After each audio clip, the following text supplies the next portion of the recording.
से बढ़ाना चाहते हैं। ये माला है, इस माला में 108 मोती है। 108। अब कुछ लोग कहते हैं 108 ही क्यों? कृष्ण को 108 संख्या बहुत पसंद है। गोकुल वृंदावन में कृष्ण की गोपियां कितनी थी? 108। द्वारिका में कृष्ण की पत्नियां कितनी थी? 16,000। हाँ, जानते हैं सब। तो ये 108 जो है, समझो ये गोपियां है और उसके बीच में कृष्ण खड़े हैं। जब हम ये माला का जाप करते हैं तो ये रास लीला चलती है। प्रत्येक मोती पर एक मंत्र बोले। मंत्र जानते हैं आप लोग? हरे कृष्णा कृष्णा कृष्णा हरे हरे, हरे राम राम राम हरे हरे। इतना बोलने के बाद दूसरे मोती पर आ जाइए। फिर पूरा मंत्र बोलने के बाद तीसरे मोती पर। कुछ लोग शुरू में क्या करते हैं? हरे कृष्णा कृष्णा कृष्णा हरे हरे, हरे राम राम राम हरे हरे, हरे कृष्णा। 3 मंत्र में पूरी माला घूम जाती है। ऐसा नहीं है, एक मोती पर एक मंत्र। 108 मंत्र से माला समाप्त। कुछ लोग कहते हैं आपका मंत्र बहुत बड़ा है, यदि राम राम राम राम राम राम राम राम होता तो सीधा जल्दी हो जाता। तब मैं उत्तर देता हूं कि मंत्र जितना बड़ा है इसका फल भी उतना ही बड़ा है? कुछ हासिल करने के लिए मेहनत तो करनी होगी ना भाई, इसका फल भी बड़ा है भक्तों। तो जैसे ही ये जो है ये मुख्य मोती है, इसे सुमेरु भी कहते हैं या मेन मोती कहते हैं, ऐसे कृष्ण कहिए। और हम शुरू करते हैं ऐसे करते करते करते, जब यहां पर आ जाएंगे तो इसे गोल गोल नहीं घुमाना है। जब यहां एक माला कंप्लीट हो गई तो यहां से वापस घूम जाना है, फिर दूसरी माला शुरू होगी, फिर कंप्लीट हुई तो तीसरी, ये शेप में ऐसे ऐसे करना है। शुरू में भले मिस्टेक हो जाए, इसमें कोई अपराध नहीं है, कोई पाप नहीं है, लेकिन इस विधि का ध्यान रखना चाहिए। तब प्रश्न होगा, अंतिम प्रश्न के कितनी माला करनी चाहिए? तो शास्त्र में कहा गया कि मिनिमम 16। इसके पीछे भी विज्ञान है। 16 माला क्यों? एक माला करने में 7.5 मिनट होती है, 2 माला में 15, 4 में आधा घंटा, 8 माला में 1 घंटा और 16 माला में 2 घंटा। 24 घंटे में 2 घंटे भगवान को देने होंगे। भक्तगण हम लोग रोज सुबह जाप करते हैं।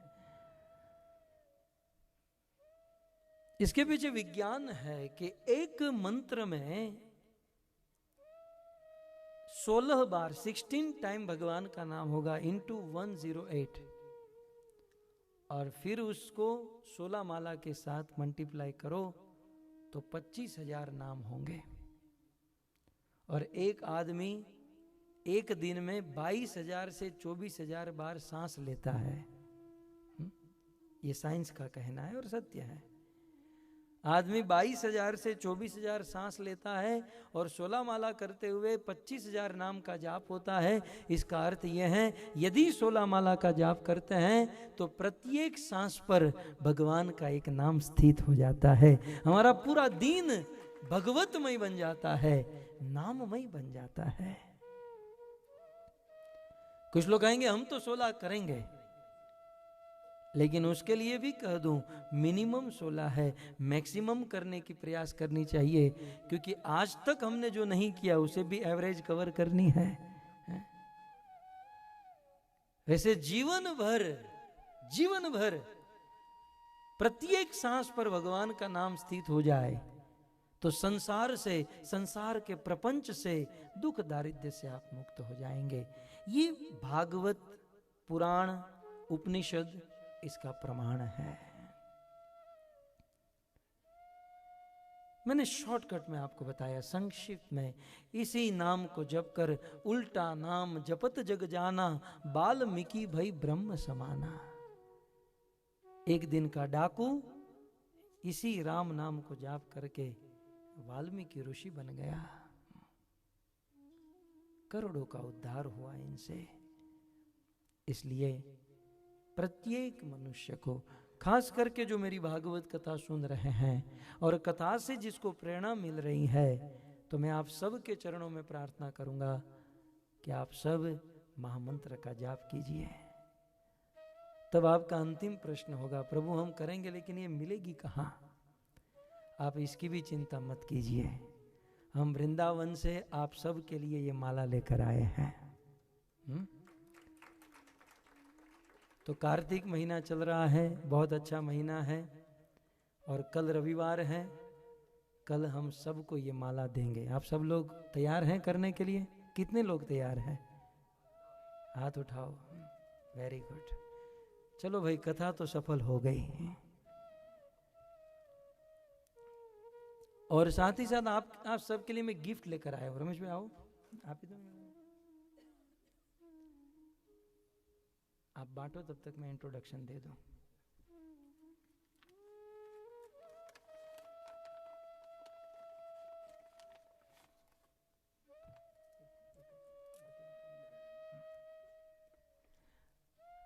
दो चीज आपको यहां से मिलेगी, और पहले से ही क्लैरिफिकेशन कर रहा हूं, टोटल फ्री में है। नहीं तो आदमी चिंता में पड़ जाता है कि ये लोग पहले देते हैं फिर मांगते हैं। मैंने कथा के प्रथम दिन ही आपको बताया था कि यहाँ पर कोई कमर्शियल उद्देश्य या कोई पैसों की भावना और किसी से पैसे लेना, मेरा न तो कोई मंदिर है न कोई प्रोजेक्ट है। मेरा तो केवल एक ही प्रोजेक्ट है कि सर्वजन हिताय सर्वजन सुखाय, हम सब लोग भगवान से प्रेम करना सीखे, भजन करें और किसी ना किसी हद तक भक्ति में आगे बढ़े। और इनमें से कुछ आत्माएं, कुछ लोग भी इस मार्ग में अग्रसर होंगे तो मैं मेरा यह प्रयास सफल समझूंगा। तो ये माला आपको कल मिलेगी, ये बीड बैग और बीड दोनों साथ में, और ये किताब जो है आपको मिल, ये क्या है जानते हैं? ये जो है टिकट है और ये बोर्डिंग पास है। ये वैकुंठ में जाने की टिकट है और ये बोर्डिंग पास है। ये दोनों आज आपको मिल रहा है। ये इंस्ट्रक्शन मैन्युअल गाइड है, डिवोशनल गाइड है, और ये साधन करने के लिए माला है। स्पेशली आप भक्तों के लिए हमने बनवाई है। इसमें बहुत सारी चीजें हैं। इस किताब और इस माला यदि आप फॉलो करेंगे तो कुछ करने की जरूरत नहीं है। मैंने कहा ना, ये बोर्डिंग पास है, ये टिकट है, ये आपको भगवान के धाम में पहुंचा देंगे यदि फॉलो करेंगे। इस छोटी सी किताब में बहुत सारी चीजें हैं। ये पॉकेट डायरी है, जेब में रख सकते हैं। सुबह 4:30 बजे, जैसे माँ यशोदा जगी और सेवा कर रही है, सुबह 4:30 बजे से जग कर मंगला आरती, टाइम के साथ लिखा है 4:30 AM, 4:30 बजे जो प्रोग्राम करना होता है, सबसे पहले मंगला आरती, गुरुवाष्टकम, नरसिंह आरती, मंगलाचरण जो हम यहाँ पर बोलते हैं, तुलसी आरती, शिक्षाष्टकम, नाम अपराध, फिर महामंत्र का जाप करें, फिर 7:15 7:15 बजे दर्शन आरती, गुरु वंदना, फिर सुंदर भोग आरती, भजन। ये जो दामोदर अष्टकम हम रोज गाते हैं, ये जगन्नाथ अष्टकम, सची सुताष्टकम। फिर जब भक्तों का आविर्भाव या तिरोभाव होता है तो उस दिन गाया जाने वाला भजन। प्रसाद पाने से पहले, प्रसाद ग्रहण करने से पहले छोटी सी प्रार्थना करनी होती है, वो भी इसमें लिखा हुआ है। भगवान को जब भोग धराते हैं तो क्या बोलना चाहिए? वैसे भाव से तो हम बोलते हैं कि आप आइए, लेकिन शास्त्र के अनुसार क्या बोलना चाहिए वो भी इसमें लिखा है 5वें पेज पर। नमो ब्रह्मण्य देवाय गो ब्राह्मण हिताय च जगद्धिताय कृष्णाय गोविंदाय नमो नमः 3 बार। फिर जप करने की विधि जो मैंने आपको बताई, शायद आपको याद ना रही हो, तो 26वें नंबर पेज पर ये जप करने की विधि फोटो के साथ बताई गई है। फिर भक्त बनने के लिए 4 चीज नहीं करनी है और 5 चीज करनी है। ये भी इस छोटी सी किताब में वर्णन है। आप कभी अपने जीवन में गोकुल, मथुरा, वृंदावन, द्वारिका, जगन्नाथपुरी, रामेश्वर ऐसे तीर्थों में जाओ तो उन तीर्थों में जाकर 10 चीज ध्यान में रखनी चाहिए।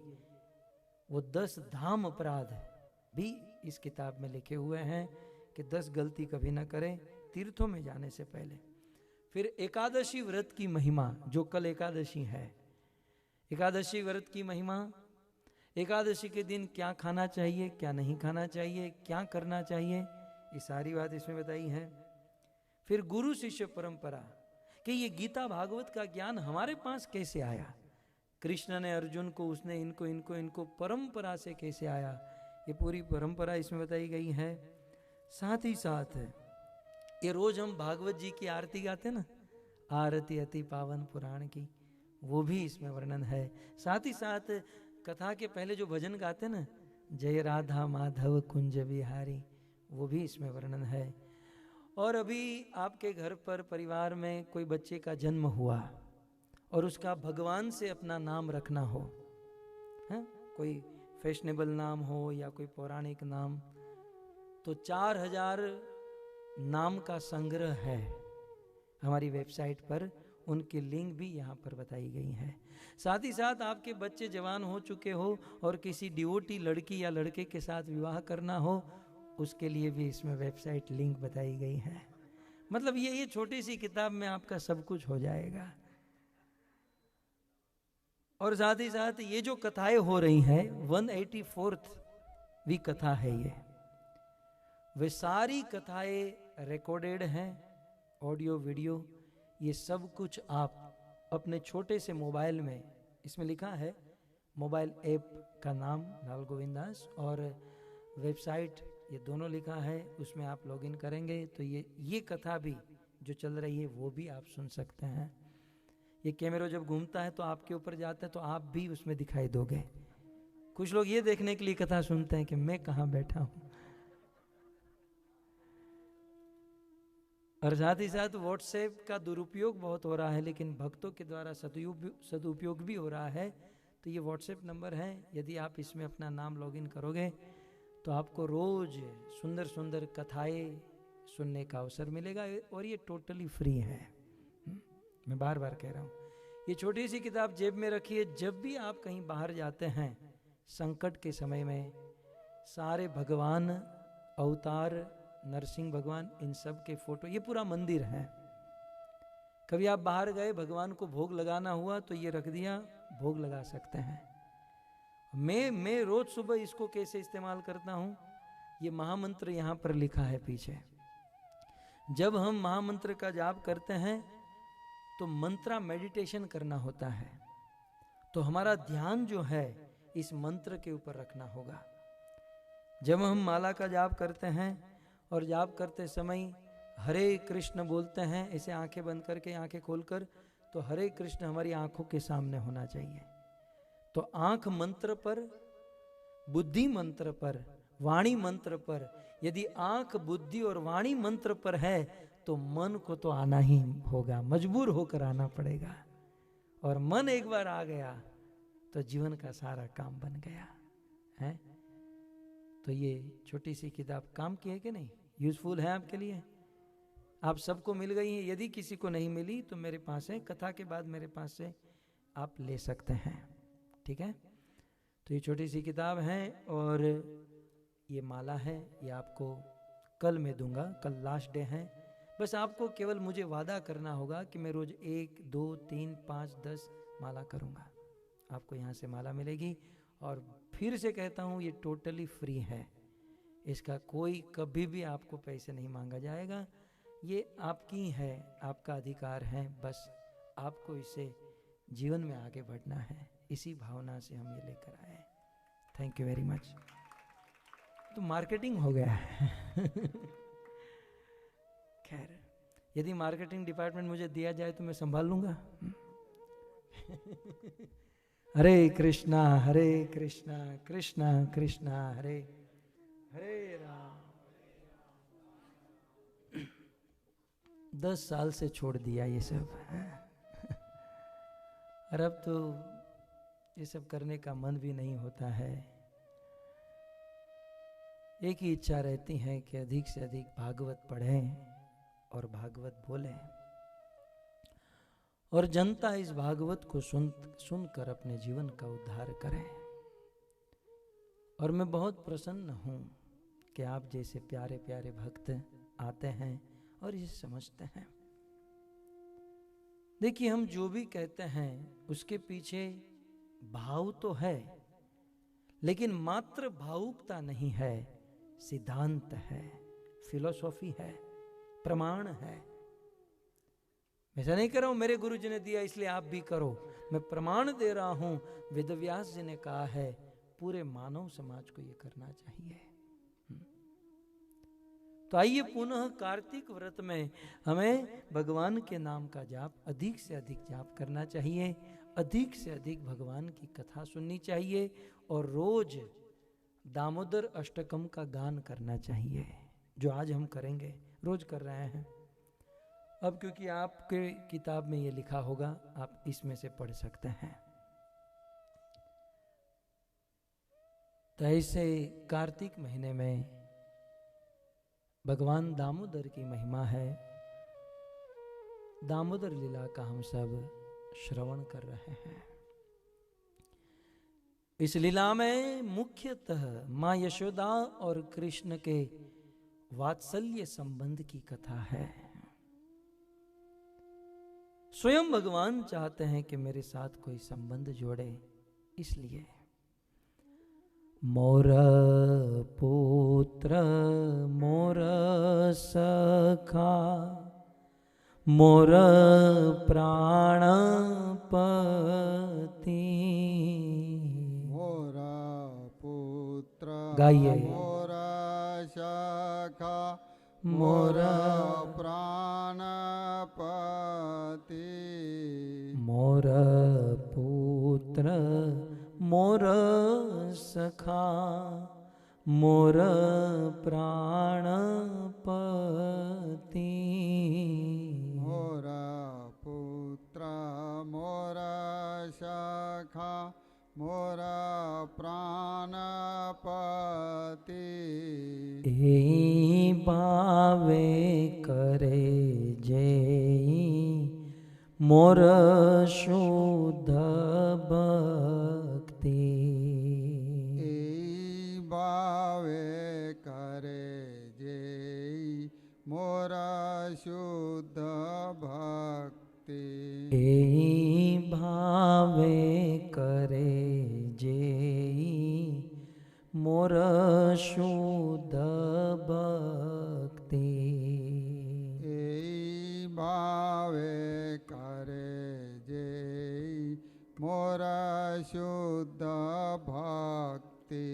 माता मोरे पुत्र भावे करे न बंधन। माता मोरे पुत्र भावे करे न बंधन। माता मोरे पुत्र भावे करे न बंधन। माता मोरे पुत्र भावे करे न बंधन। अतिहीन ज्ञाने करे लालन पालन। अतिहीन ज्ञाने करे लालन पालन। अतिहीन ज्ञाने करे लालन पालन। अतिहीन ज्ञाने करे लालन पालन। मोर पुत्र मोर सखा मोर प्राणपति। मोर पुत्र मोर सखा मोर प्राणपति। एई बावे करे जय मोरा शुद्ध भक्ति। ए भावे करे जय मोरा शुद्ध भक्ति।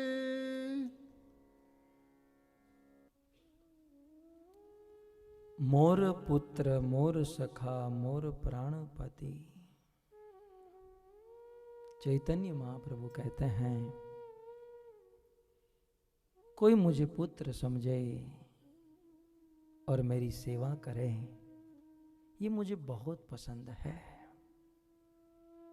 और शायद इसीलिए भगवान इस धरती पर आए, यशोदा के साथ यह सुंदर लीला किए। गत सत्र में हम सुन रहे थे,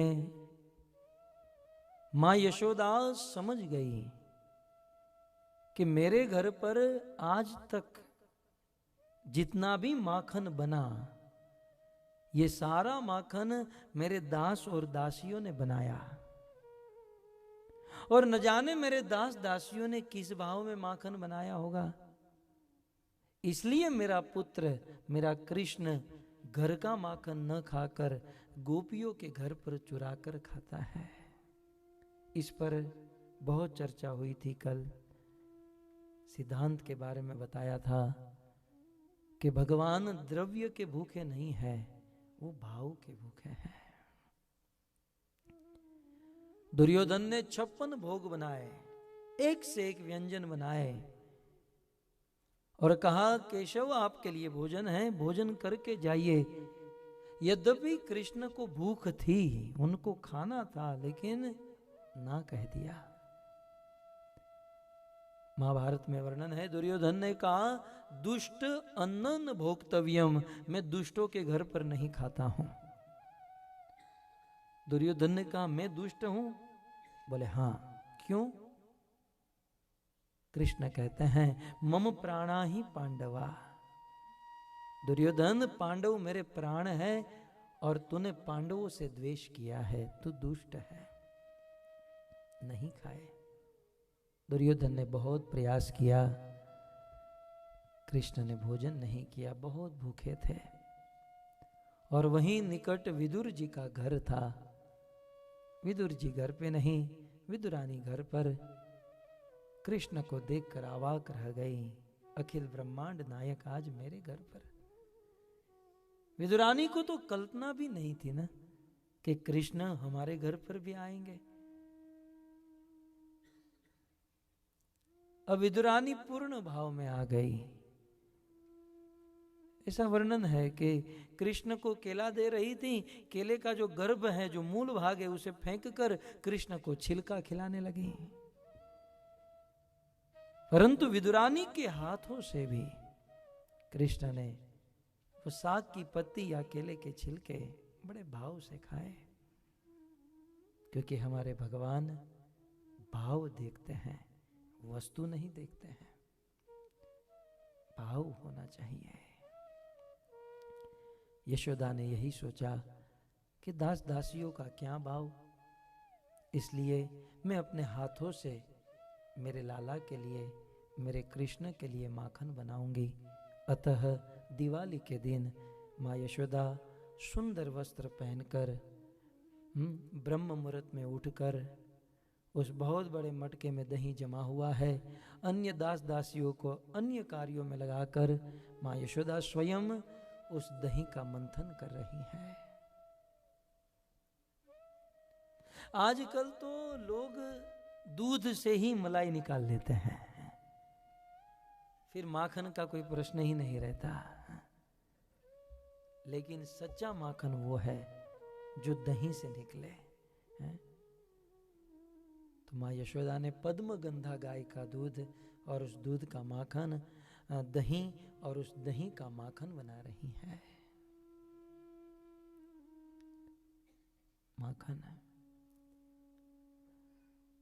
माखन बनाते हुए उद्यम कर रही है। माँ यशोदा राजा की पत्नी है, कष्ट हो रहा है, लेकिन मेरे कृष्ण के लिए है, चाहे कितना भी कष्ट हो मैं बनाऊंगी। बना रही है। और ऐसे चुपचाप नहीं, हमारे घर पर तो माताएं या कभी कभी पुरुष गण भोजन बनाते, लेकिन मुंह देखने जैसा होता है। आदमी जब अकेले में होता है ना, तब ऑलमोस्ट भूत जैसा होता है। इतना मुंह बिगड़ा हुआ, इतना चिंताग्रस्त होता है। लेकिन मां यशोदा घर का काम भी कर रही थी और भगवान का गुणगान कर रही थी। यानी यानी ही गीतानि तदबाल चरितानि च दधी निर्मंथने काले स्मरंती तान्य गायत, गा रही थी। वो मंतानी घर घर मृदंग का काम कर रही थी। यशोदा के हाथों में चूड़ियां जो हिल रही थी, वह करताल का काम कर रही थी। सुंदर वातावरण बना हुआ था, कृष्ण की सेवा हो रही थी, कृष्ण का नाम लिया जा रहा था।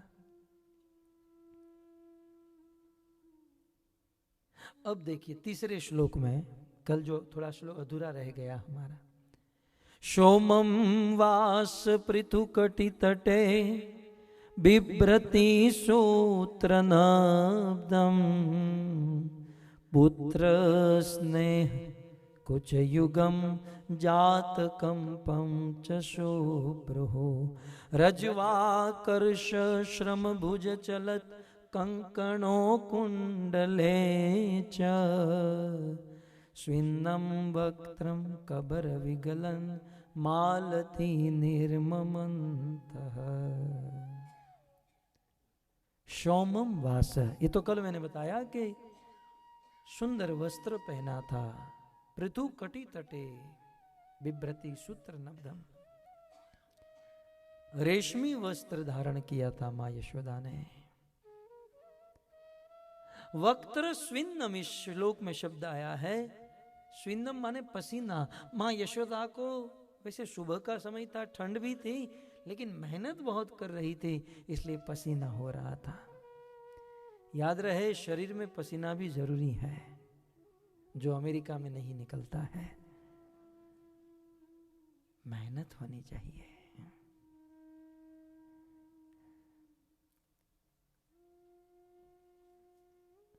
पुत्र स्नेह स्नुत कुछ युगम जात कंपा। सुखदेव गोस्वामी कहते हैं कि मां यशोदा जब ये दही बना रही थी, तो यशोदा के कुछ युगम, यशोदा के स्तन कांप रहे थे। आचार्यों ने बहुत सुंदर इस पर भाव दिया कि यशोदा के स्तन के दूध ने सोचा। अब ये तो आध्यात्मिक जगत है, यहां तो सब सोचते हैं, दूध भी सोचता है। उन दूध ने सोचा कि हम कभी से यहां पर बैठे हैं कि कृष्ण हमारा पान करेंगे, लेकिन मां यशोदा अब इतना अच्छा माखन बना रही है, कृष्ण अब हमारा पान नहीं करेंगे। इस डर के मारे यशोदा के स्तन कांप रहे थे कि भगवान हमारी सेवा नहीं लेंगे। एक और वो है जो यह सोचकर कांप रहे हैं कि प्रभु हमारी सेवा नहीं लेंगे तो, और एक और हम हैं, ये फलाना आदमी हमें सेवा तो नहीं दे देगा, ये सोचकर कांपते हैं। यहां बिल्कुल उल्टी गंगा बहती है। एक और वो है जो इसलिए कांप रहे हैं कि यदि सेवा नहीं मिली तो क्या होगा, और एक और हम है, यदि सेवा मिल गई तो क्या होगा। बिल्कुल उल्टा है। हम सब भगवान के दास हैं। हमारा स्वरूप क्या है? जीवेर स्वरूप है नित्य कृष्ण दास। सेवा करना यह हमारा स्वाभाविक धर्म है।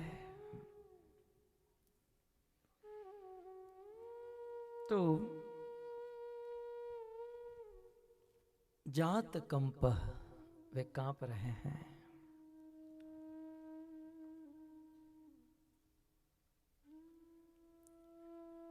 शुभ्र हो,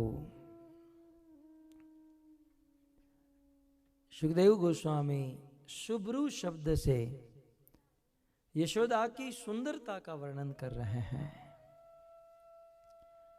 भगवान की सेवा करते हुए मां यशोदा बहुत सुंदर लग रही थी। सुंदर माखन बना रही है। यशोदा के बालों में बेणी लगी हुई थी और मालती के फूल थे। जो मैंने कल कहा था, उस समय बालों के मालती के जो फूल थे वो एक एक करके नीचे गिर गए। एक आचार्य ने बहुत सुंदर कहा कि उन फूलों ने सोचा, यशोदा के बालों के मस्तक में जो फूल लगा हुआ है, उस फूलों ने सोचा कि आज मां यशोदा कृष्ण के लिए सेवा कर रही हैं और कृष्ण के लिए सेवा करते हुए कृष्ण का गीत गा रही हैं। उन फूलों ने सोचा कि जो भक्त कृष्ण के लिए सेवा करते हैं और कृष्ण का गीत गाते हैं, जिसका जीवन ही इस प्रकार से कृष्ण के लिए होता है, उसके मस्तक पर नहीं बैठना चाहिए, उसके चरणों में बैठना चाहिए। यह सोचकर यशोदा के मस्तक के सारे फूल एक एक करके उनके चरणों में गिर गए, यशोदा के चरणों में गिर गए। मैं तो इतना ही कहता हूं कि वहां के फूल इतना सोचते हैं, यहां का आदमी इतना नहीं सोच पा रहा है। उन फूलों में इतनी बुद्धि है, लेकिन आज के मनुष्य में इतनी बुद्धि नहीं कि साधु के चरणों में बैठा जाए, जिनका जीवन